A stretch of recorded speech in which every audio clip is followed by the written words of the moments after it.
Welcome, everyone. I see a few of us are joining in. I'm just going to give another moment before we get started, but thank you so much for being here, and I'm looking very forward to speaking with you today.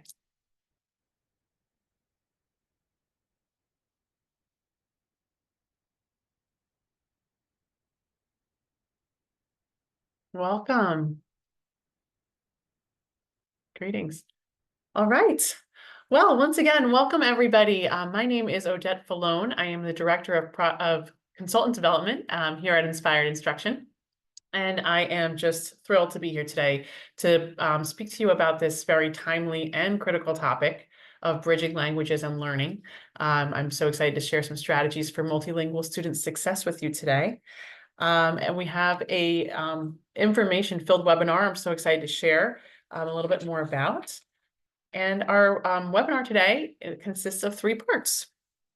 So our first piece of our agenda this afternoon, we'll spend some time just thinking about our students, right? So this is where everything should start and end, is thinking about the students that we're working with. And it's really the reason why we all have become educators in the first place. So we'll talk a little bit about our multilingual students, the trajectories, the trends, and the benefits of having them in our classroom, and the areas that they need our support. From there, we'll speak a little bit to creating that inclusive classroom.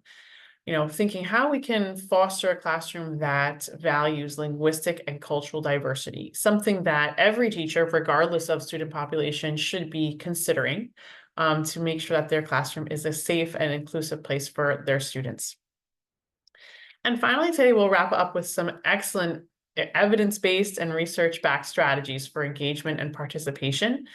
And once again, while I am sharing some of these strategies focusing on our multilingual learners, these are just great tools and strategies that are effective for general education population as well, in terms of differentiating and making sure that you're meeting students where they are in their educational journey. So looking forward to getting started here, and thank you again for joining. We're going to begin by getting to know our multilingual students. All right, so I'm going to start this section here with a quick definition. So you might be familiar with hearing many different acronyms for students that speak multiple languages in the past. Often we use ELLs, we think about ESL when we think about multilingual students. But multilingual learners are students who are exposed to and are developing proficiency in multiple languages. So we really are trying to think about this outside of the English language, because many of these students may not only be learning English, they may still be in the stages of developing their primary language if they're, young students. And we want to break away from that English only mindset, because there are, as I said, many students that are at different stages of learning different languages, and it is such an important thing to kind of highlight. So this term, multilingual learner, it includes students who we generally refer to as English language learners, or ELLs, as well as dual language learners. Okay, so it is kind of an all-encompassing umbrella for these students in thinking about how they are learning a language or 2 or 3 at different points in their lives. All right, some important research about multilingual learners. I have a couple of really interesting and valuable pieces to share with you. The first is that the multilingual student population is on the rise. We know this, we see this trends happening, we hear about it, but the English language learner population in our classrooms has gone from 9.4% in 2011 to 10.6% in 2021. And that trend is continuing to increase over time, right? So in only 10 years, we see more than a percentage, right, of growth. And that is happening rapidly. Now, if we think about that population of students, over 10% of our students are English language learners. From there, we think about, okay, well, who's making up that population? A very high volume of our ML students are Spanish speaking. More than 75% of them nationwide speak Spanish. So that's over 4 million English language learning students in our classrooms in this country. Many of them come from Spanish-speaking households. And from that number, we think about the second on the list in terms of highest volume of learning a second language. We have, Arabic speaking students coming in at about 130,000 nationwide. So think about the difference there. We really see a very high population of Spanish speaking students coming into our classrooms. So we can tap into the resources that are out there for students that speak those languages and really kind of bring them into our classrooms and utilize them when appropriate. Something very important to learn, to know and understand, and something that we can consider when we're working with these students. Okay. Now, in terms of the percentage of students who were multilingual learners in fall of 2021, and I realize that we are a few years away from that at this point, moving on. But this is, some of the most current research that we have solid numbers for. In this infographic that you see here, it will show you the population or percentage of students that were multilingual learners in fall of 2021 by state.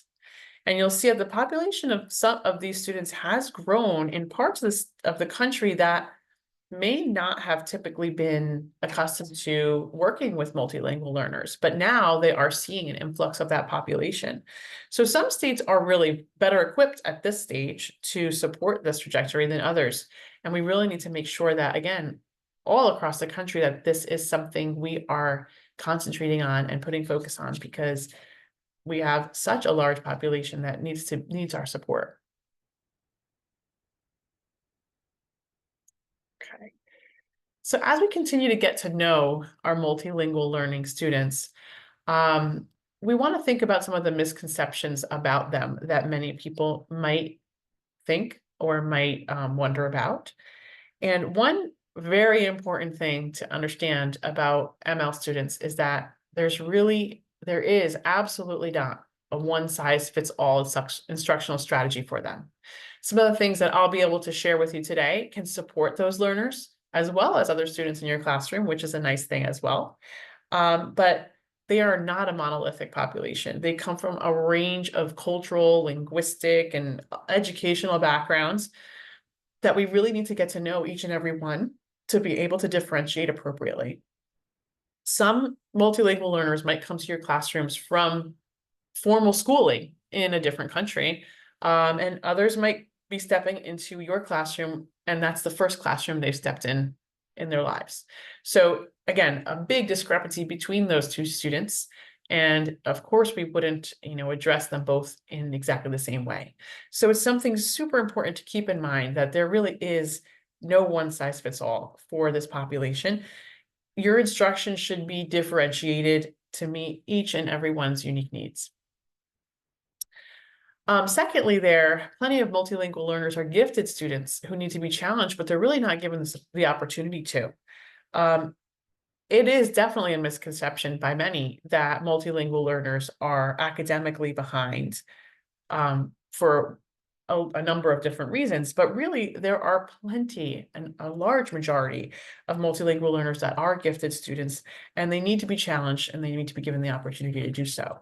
Just because the language that we speak primarily here is not there for them yet, doesn't mean that they don't have understanding of the concepts and skills that are necessary to succeed in an academic setting. So we need to make sure we're tapping into that. I had to include this quote here because I absolutely love this statement. Multilingualism is a superpower. Thanks to US Secretary of Education, Miguel Cardona. This is a great prompt to really take a moment and think about how demoralized students can feel when they come into a new school and they can't understand, what the other students are saying or what the other students seem to understand so quickly, right? And they're going to feel like their knowledge of a language other than English is actually a deficit instead of the asset that it really is. It is extremely a very high valued thing as an adult to be able to speak more than one language. And students should be shown light to that as well, that multilingualism can be an economic superpower. Over 85% of companies say that they rely on Spanish as, part of a qualification for someone that they'd like to work in certain areas. There's also a cognitive superpower to it. There's research that states that, multilingual people develop higher creativity, problem solving, flexibility, and even control over decision making because of the skills they've had to acquire to, code switch between different languages. They've also been able to adapt to these other characteristics as well. It's really something to consider and think about and share with your students and empower them with that because it can motivate.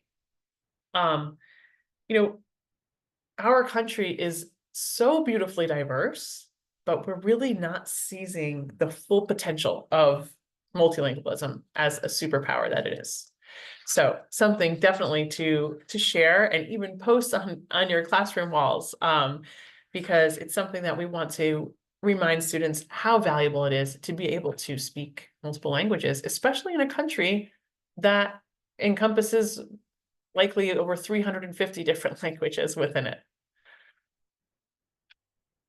Okay, so having shared my quote about multilingualism as a superpower, I want to share a few benefits for multilingual students, what they bring to the classroom for us. And these, again, while they are things that you can hear now as highlights, they are things that you can share with your staff or with your students and encourage that, that mindset as well.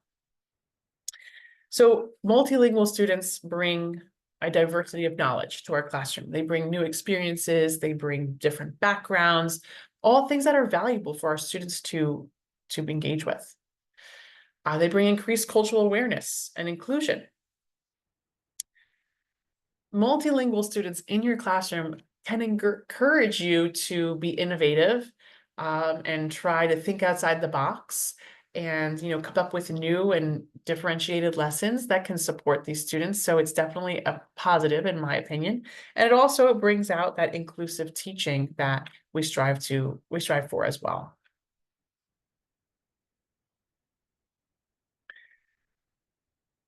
Having multilingual students in our classrooms also encourages empathy and open-mindedness, right? So we want our students to be surrounded by diversity and, new ideas and rich, history and culture and things like that. And that's, again, something that we're able to bring to our classrooms through this population, as well as exposure to worldviews and exposure to varied communication styles. That is a valuable thing for an employee of a company to have, that exposure to different communication styles, different ways of speaking.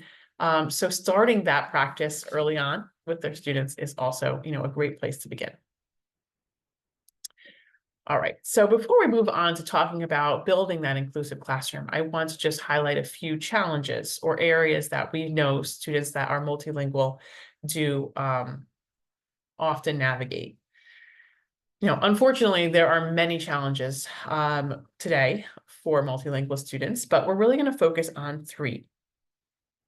And before I do, I want to point out that it's very important as educators that we understand, the process that these multilingual students are taking to move forward through learning their English learning journey. There is a stage of language acquisition that's known as the silent stage, because while a student might not verbalize at all, they are soaking in, they are learning, they might be understanding, they might even be able to, read certain pieces, but they're not comfortable with speaking out loud. And that doesn't mean that a student doesn't know or doesn't understand. So we have to really be cognizant of those things and those different places that they might be on an acquisition scale. Again, students are absorbing, they're learning constantly, but just because they're not speaking doesn't mean that they're not understanding. So you want to keep that in mind. Some of the challenges that we're going to concentrate on today addressing. So a lot of the strategies and resources and tools that I share with you will help support some of these challenges moving forward. But one is low self-esteem and lack of confidence. So again, this might come as no surprise to you, because being unable to communicate with their teachers, with their peers, this can cause a feeling of isolation. It can even make them a target for bullying or what have you. So it can really become a negative effect on, their experience. So it's something that we want to be aware of and, keeping our eye on, and making sure that we're addressing that before something like that happens. Disengagement and low levels of participation, another area of need or a challenge that ML students face. When they are demoralized like that, they become detached, disengaged, and they're coming from a place where they feel very comfortable speaking into a place that they don't. And so that can, of course, change, their confidence level to raise their hand and share something if they feel like they aren't going to be able to explain it as well as their counterparts. And a third challenge that many ML students face is that they're misplaced in an academic setting. So as we mentioned earlier, there are many gifted ML students that are being put into programs academically that are not supporting what they do know, but more supporting the fact that they don't know how to speak English or to communicate what they already know. So oftentimes they might be perceived as less educated than they already are. And that's something that, again, we want to dig into and assess them appropriately, so that we're able to get a clear picture of what they know and they don't know, and how we can support to get them to where they need to be. Okay. All right, so we are going to spend a little bit of time now thinking about how we can create that inclusive classroom and foster that place, that safe place where students feel comfortable and they feel valued in their differences. And I'll say this many times today, most likely, that these are things that we can and we should be doing, regardless of our student population. I focus on it here in a space where we're talking about multilingual learners. However, it's definitely something that all teachers, again, regardless of their population, should be developing that inclusivity. Because even if students are all English speaking, they all do have differences, culturally, socioeconomically, academically, and we want them all to feel that our classrooms are a safe place for them to be themselves, and that they are valued and they are appreciated and all that.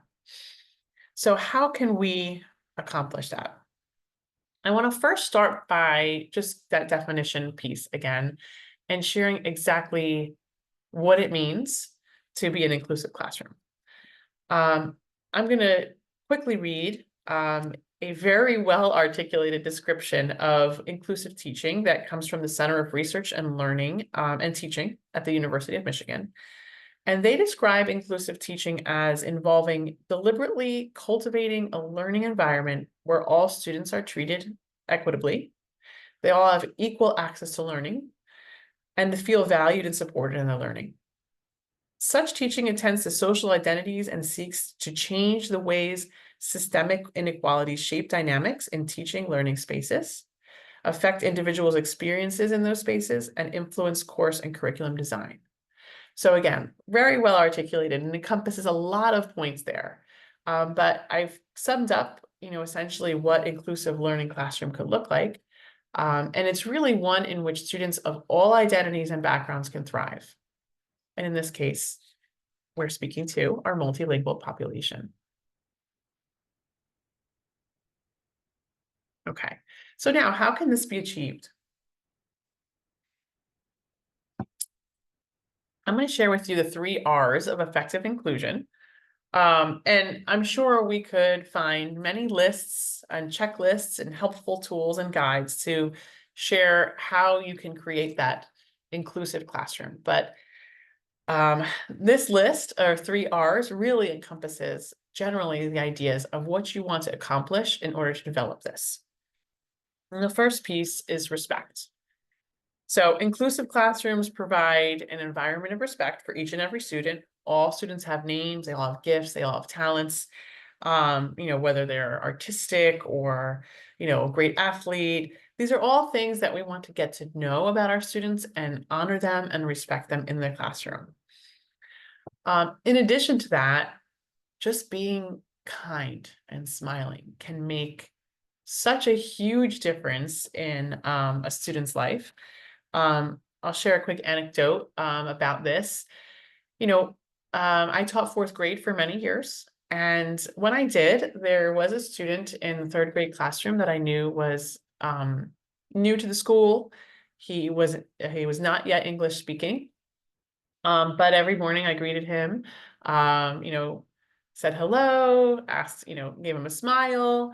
And over time, I touched base with him one day while he was, waiting for his teacher to let him into the classroom early in the morning. And I said, how do you like it? Do you like your school and your teachers? And he said something to the effect of that he likes it and that I was his favorite teacher. And I was surprised by that. I mean, I was very appreciative of the comment, but I said, I'm not your teacher. I've never had you in my class yet. Maybe next year. And he said, no, but you're nice. You smile at me and you say hello. And, that in itself really, again, just goes to show you what a drastic difference that can make in someone's life, to know that there's someone smiling, someone seeing them, someone greeting them and showing them respect. So that's, again, a place to keep very centralized when creating an inclusive classroom, how much and how important respect is. And with that comes the respect from the students that are within your classroom as well. And I'll share a little bit more later on how you can set those high expectations and very clear expectations for how students should treat each other in your classroom. A second of the 3 R's is relationships.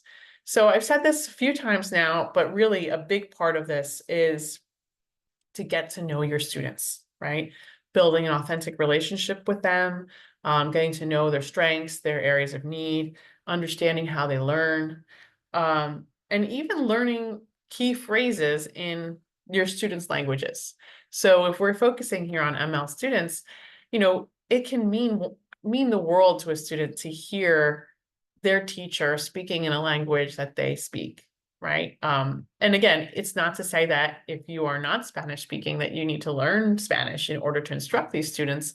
But small key phrases can make a huge difference. Things like claro que sí, or mucho gusto, or hasta mañana, giving them those little phrases and really think about the smile that you could bring to their face just to hear those little things throughout the day. And that inclusive component, builds on itself that way. The last of the 3 R's I'm going to share here is responsibility. And really, teachers, students, parents, they're all responsible for student success, right? So in an inclusive classroom, we want to make that clear. Yes, as a teacher, as an educator, I'm here to support you in your success as a student. Parents are doing that from home, but students should also share that responsibility, right? Share the responsibility for their academic success and their success in the classroom. No matter what their starting point is, success can look different for many different students, but it is something that we want to make them aware that there is responsibility there on them to develop these skills. Okay. So going back to those 3 R's and thinking mainly about that respect piece, it can be very valuable practice to involve your students in developing that positive culture. So it's very important to be extremely explicit, saying things that you might not think need to be said. It's okay to do that. Saying, please and thank you, and, not speaking when others are speaking and things like that. Those are pieces of respect that we want to ingrain in our students. But it's also nice to hear from them what they feel is an inclusive classroom, what it looks like, what it sounds like, what it feels like. So this activity, which I'll share with you at the end of today, I have a little resource sheet that will link everything that I'm sharing with you this afternoon, every resource and tool, and even some external resources that are really valuable and great. That document will be shared with you following today's webinar. But this is one that can be, turnkey to your staff or used if you're a teacher in your classroom with your students at any level, really.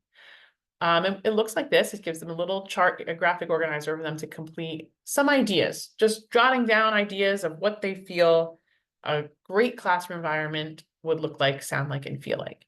And from that, you can engage students in a conversation about those items, sharing those pieces with you. And together as a whole, you come up with what the student's responsibility is in an inclusive classroom, and come up with 3 solid things that they are responsible for in that classroom.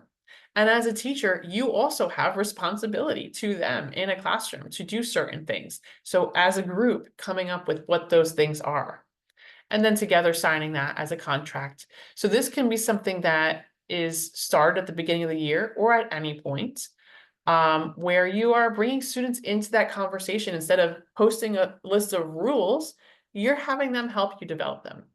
Believe it or not, they will likely come up with exactly what you would expect, and hope for them to describe, because they know what feels right in the classroom and they know what they want to get out of that space.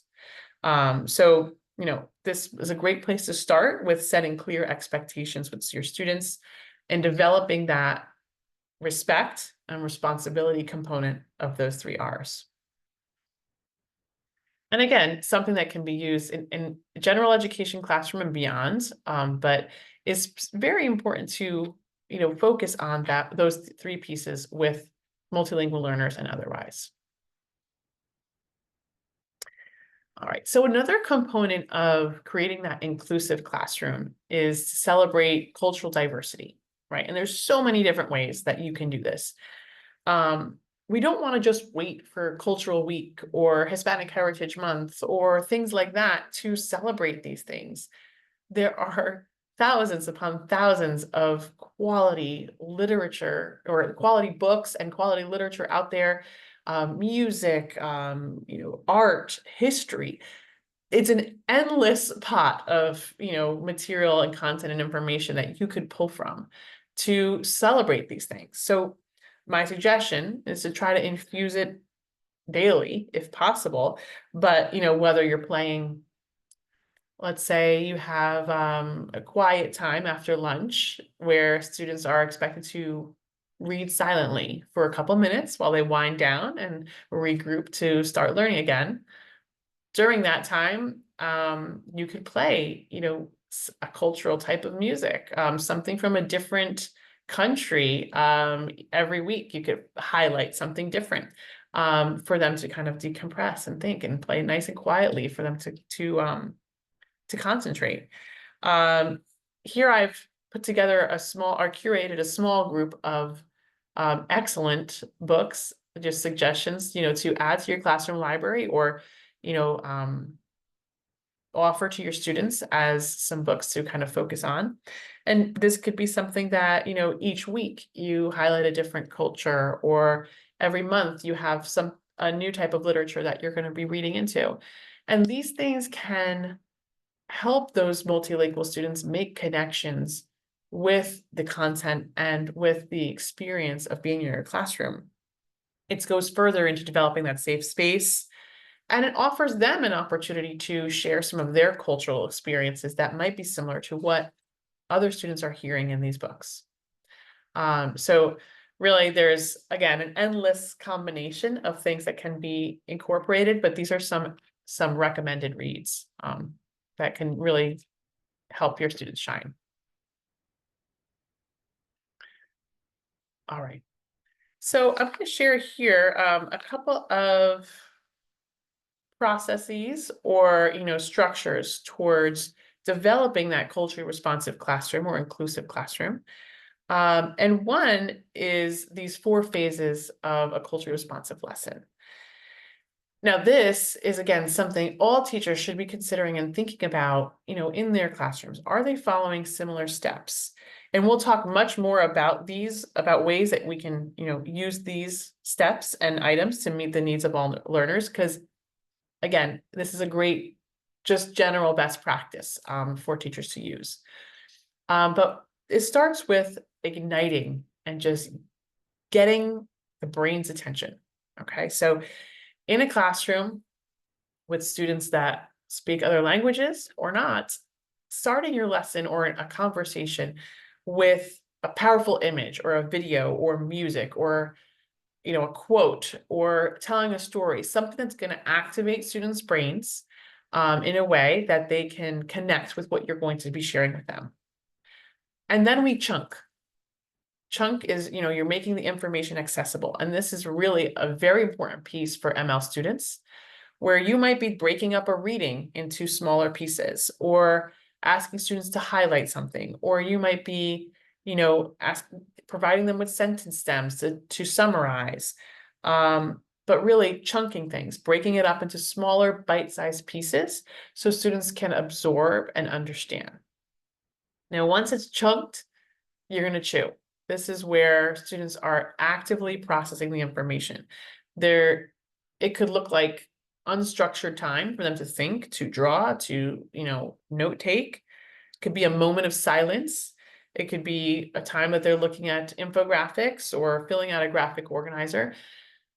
It's a time in which they're thinking about and processing what they've read or heard or, was shared.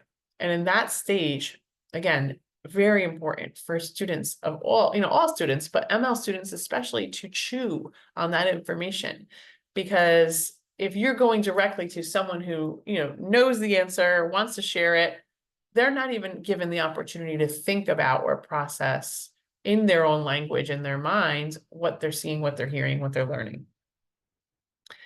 The last piece here is to review. And this, again, could look like many different things. It could be a game, it could be a real life problem that you're sharing with them, a project, homework, a specific task. But that can look like, what you feel is a good thing to sum up and to review, to check in and make sure that students have understood and are proficient on what you're sharing with them. So again, these 4 steps, thinking about these 4 steps as you plan and build your lessons, can really change the direction that students are able to access the information. So having said all of that, I'm going to share with you some amazing cognitive thinking routines. And this is a great strategy to use when incorporating those 4 steps. Project Zero is a project that Harvard put together where they developed dozens of cognitive thinking routines. And many, if not all of them, are available in Spanish and Portuguese. So this is something that you could use with your students or turnkey to your teachers to utilize, that they can provide it in English to some students and in Spanish to others, or in Portuguese to others if need be. And they're all accomplishing the same goal, learning about the same content, but expressing it and thinking through it in a different way. So I see I am having a little bit of trouble loading this site here, so I'm going to just try quickly to activate it a different way. But if not, fear not, those thinking routines will be linked on that resource sheet that I shared with you.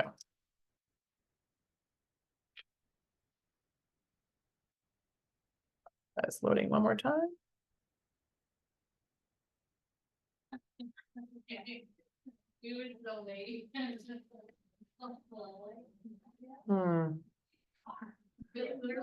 All right. Well, unfortunately, that's not going to load for me at this moment. I'm going to let that load and maybe I can touch base and check back in on that in a bit. I'd love to be able to show you all of the variety that they offer. But one example that I was going to share with you is See, Think, Wonder. So where students are being ignited, right, with an image, let's say. They're seeing something. They jot down what they think about it. They jot down what they wonder about it. And it's giving them time to chew and process and think. And again, these graphic organizers are great stems for students to start to access what they know about a concept or a topic.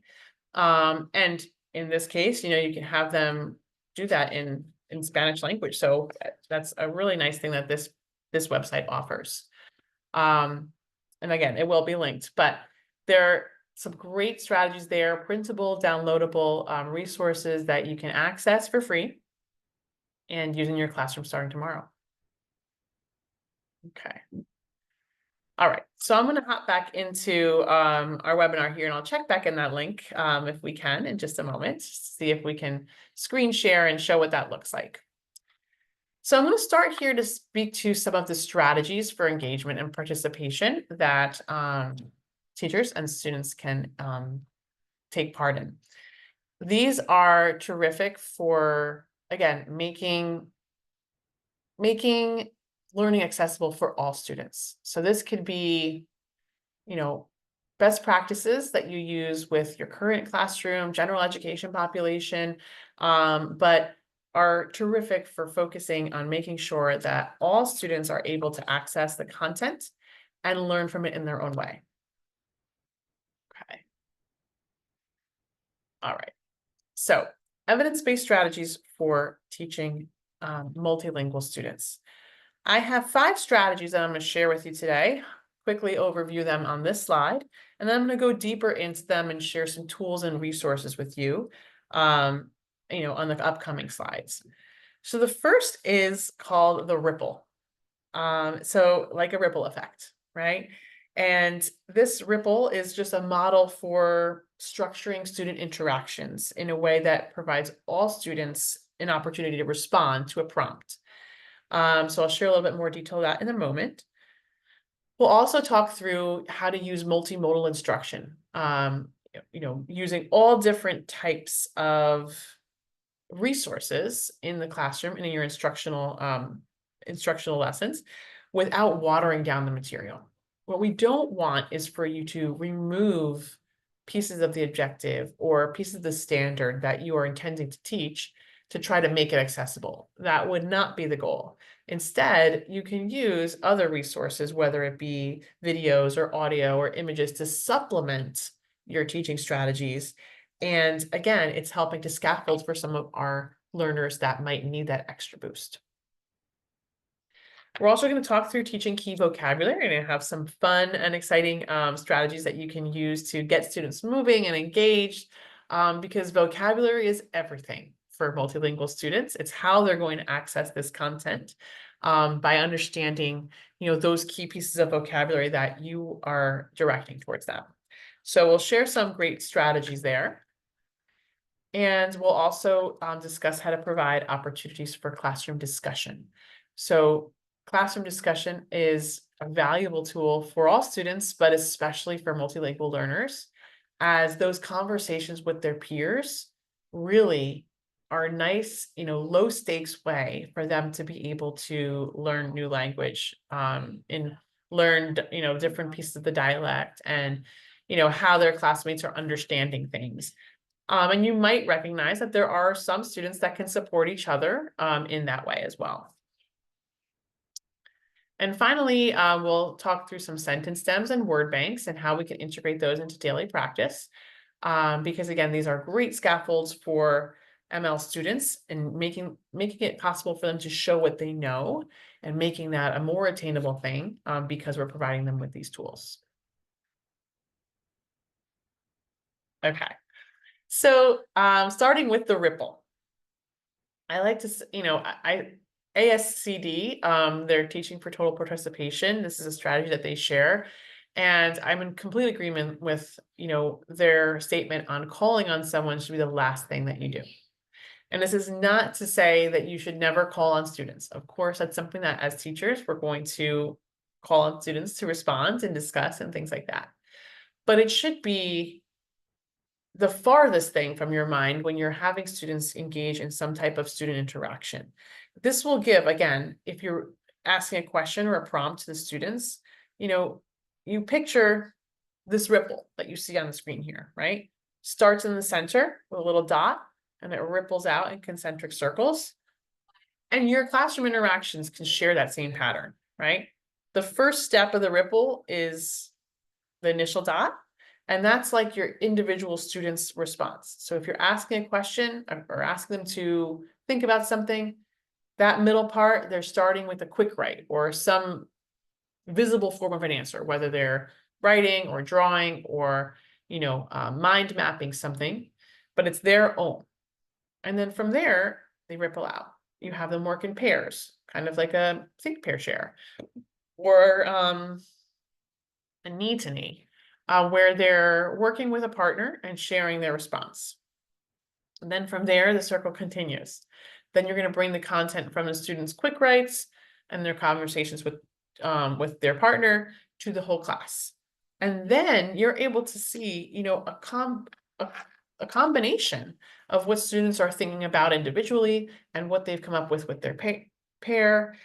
And again, it's not a strategy that you're going to use for every single question, but when you have those valuable, thought-provoking questions that you really want all of your students thinking about, whether they're multilingual learners or special education students or what have you, you want them all thinking about how to respond to that question in their own way, and not depending on who's going to raise their hand first, or who's going to have the better answer than them. It gives them that sense of responsibility that we talked about, to think about and be a part of the content. And they'll have value in sharing that with their partner, and then they might feel more comfortable sharing that information with the whole class. But you'll get a much better picture of where your students are at with something like this called the ripple. It sounds very simple, in theory, but it can be challenging for teachers to, at any level, new or veteran, to really stray away from that concept of just calling on students. But really, I know sometimes we feel it in every fiber of our being that we want to just call on that student that has their hand up. But these are some of the things that we can start to inject in our classroom to increase the engagement with the content. And, it's a technique that does really support multilingual students and encourage them to become more involved with the content they're learning. Okay. So I'm going to speak here for a little bit about multimodal instruction. And as I said earlier, the big point I want to get across here is that this is supplemental and not used to, and we don't want to be watering down the content or removing parts of the standard to make it more accessible. We're teaching to the same standards as we would at any point, and using these items, different modes, to supplement and support what we're teaching or what students are reading. Okay. So one example just might be a video or an animation. If you're reading a text, showing a quick video clip that supports what they're learning about, could be another way that students are gaining information. Using music or sound effects in certain stories, you might be reading aloud and have sound effects involved that can help support students, ML students, understanding of what is being read. Infographics, again, is another great tool in multimodal instruction to supplement what is being taught. I shared a little infographic earlier during today's webinar, where I was giving you some statistics and information, and then I shared that image as well to kind of supplement and expand on what I was sharing. So same thing can go in your classrooms as well.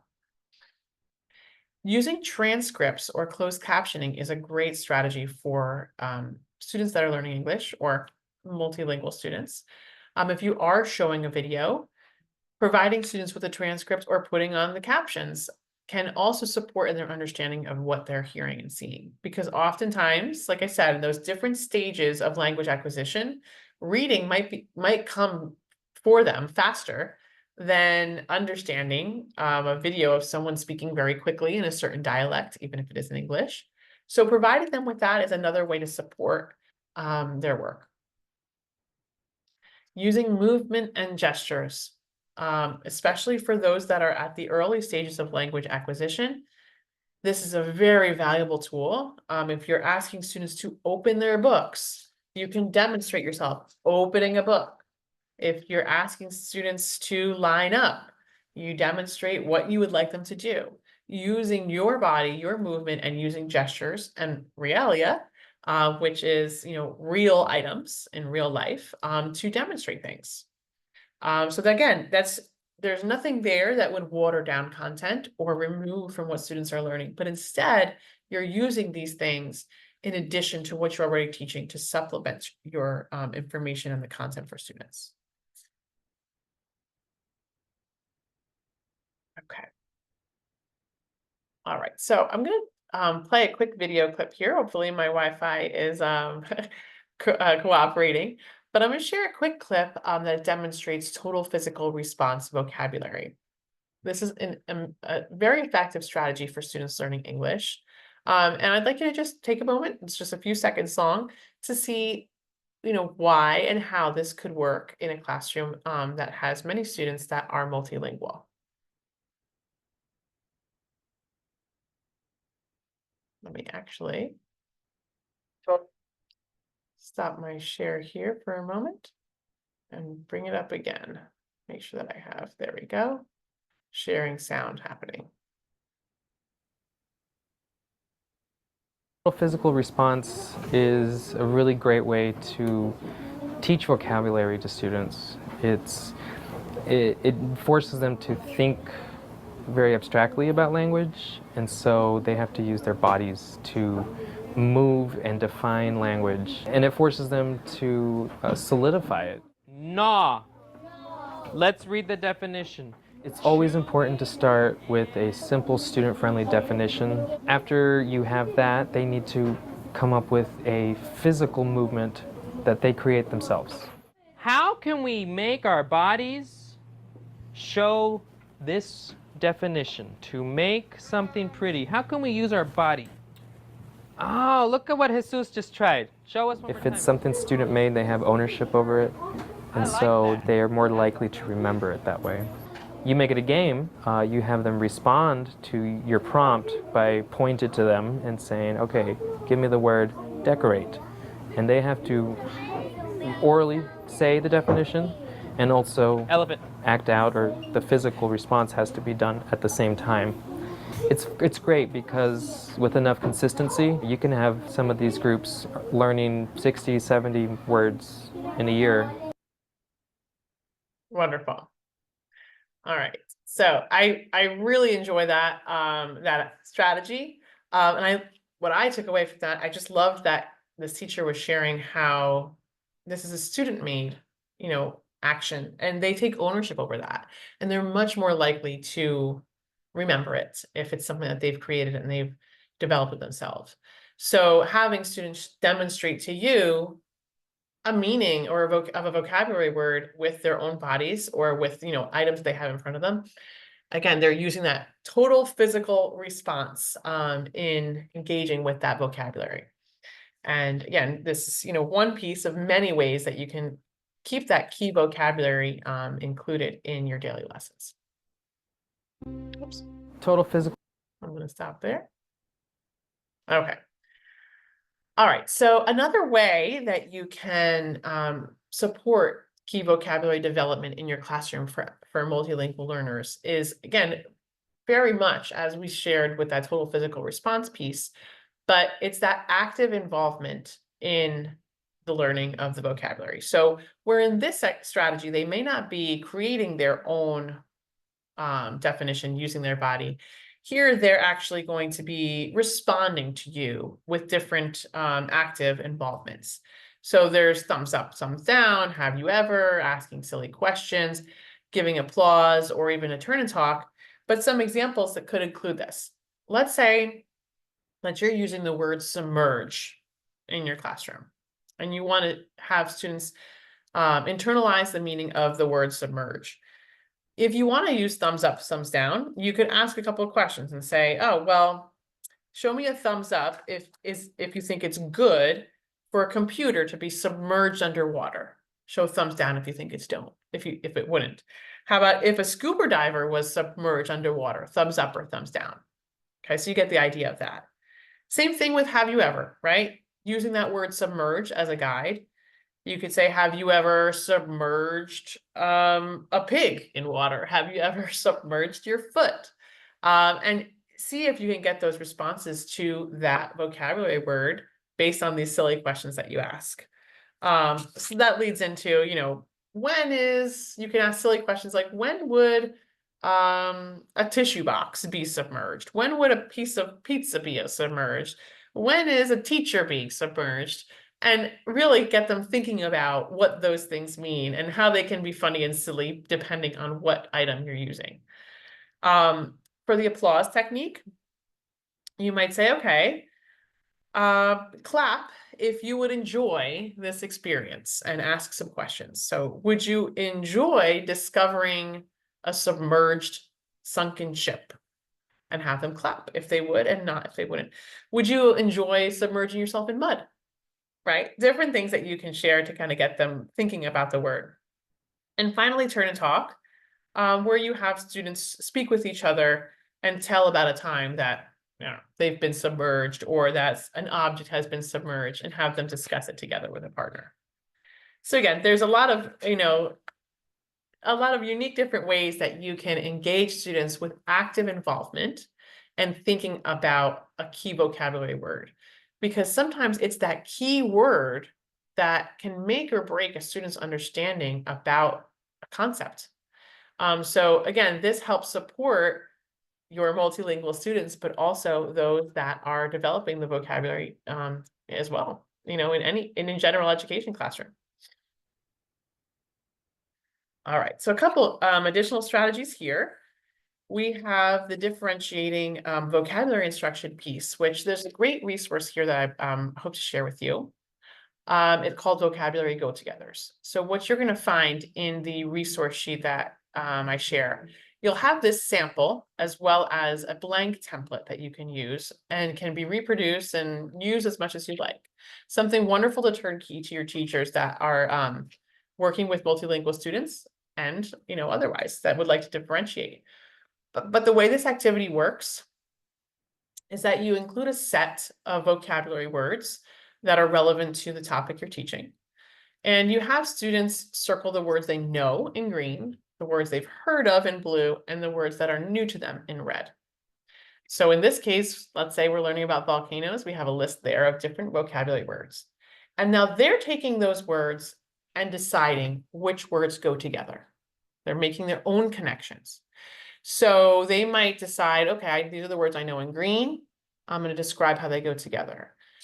They might use writing, they might use drawing, but really this is able to allow students to access the content in their own way, where you're able to see through this activity what they know, what they don't, but also what they do know about those terms and the connections they're able to make and how deep into the content they're able to understand. Okay, so this could be used for science. It's very successful to use in science vocabulary. It can be used in social studies. It can be used in math. There's a lot of different things that you could plug into those boxes and have students share with you what they know, what they don't, and then make the connections with some of the words together. So a very versatile activity for developing vocabulary and terrific for differentiation. So another strategy I would like to talk through is how to structure student discussions with this tool, QSSSA. This is a guide that, again, will be shared in the resource sheet that will provide you with kind of a structure to how to support your multilingual learners in those peer conversations. We know those peer conversations are so valuable. So we want them engaging with them as much as possible. And this is just a nice little acronym that can provide some structure to those conversations so they don't start floating all over the place, as we know they sometimes do. So if you ask a question, that's the cue, then you're going to give students a signal when they're ready to answer. And again, they're working with a peer. When they're ready to give an answer, they might show a thumbs up or stand up or place their hand on their head, what have you. And for your multilingual students and otherwise, you would like to give them a sentence stem to start initiating that conversation. So you give them some stems, and those are some examples there, but there's many I'll share with you later as well that can be a great starting point for them to initiate those conversations. Then they're going to share in pairs in small group conversations. And then finally, you're going to assess them. You can call on students at that point once they've kind of digested the information and check for understanding and clear up any misconceptions. So this probably feels familiar. It's very relevant to that ripple effect that I shared with you earlier. And those, ignite, chunk, chew, and assess piece. So, something that can kind of guide students through their conversations, and it's a great place to start for multilingual learners. All right. A couple last quick strategies before we wrap up for today. I wanted to share, how valuable and important sentence stems are in working with multilingual students. We know that they clarify instruction and they help students focus on learning the content and less on how they're going to phrase something, right? So sentence frames and sentence stems can give students a guide to how to initiate their response and get them going on thinking about the content. So you can provide those sentence stems to students in, writing format.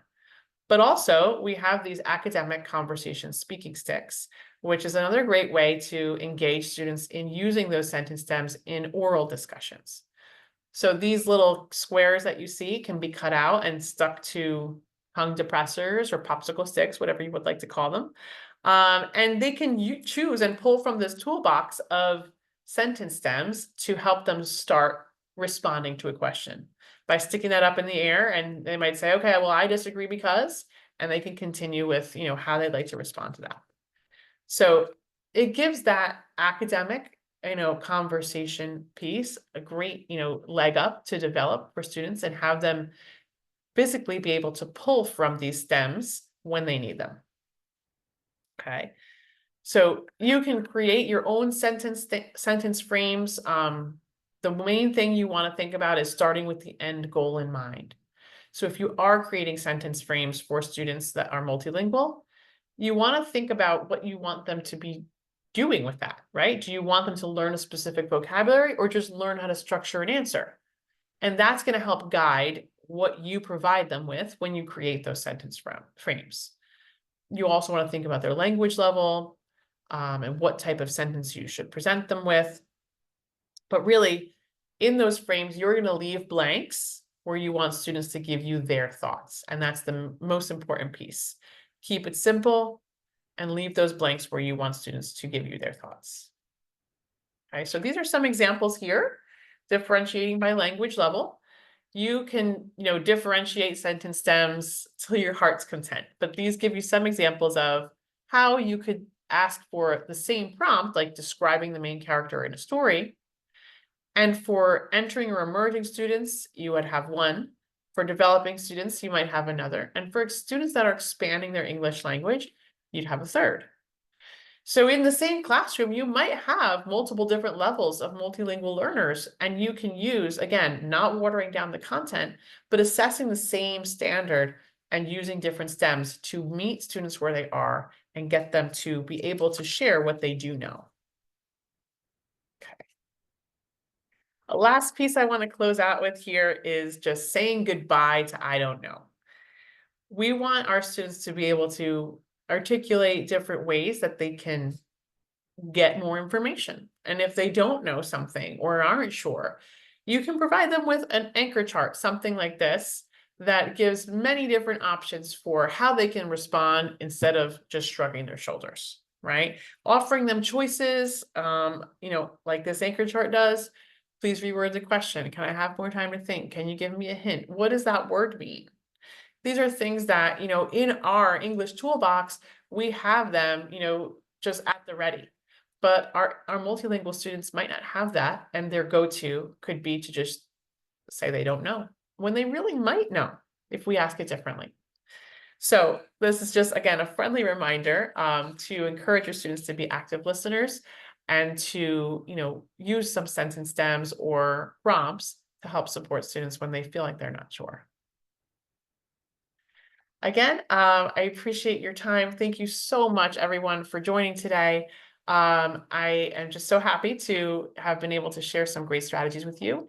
And I look forward to being able to share with you those links, as I had mentioned, and, the strategies through that strategy sheet. I'm going to put into the chat here a Google form, if it lets me. That's just asking for your feedback from today's session. I'd love to hear what you have to share about what you learned today.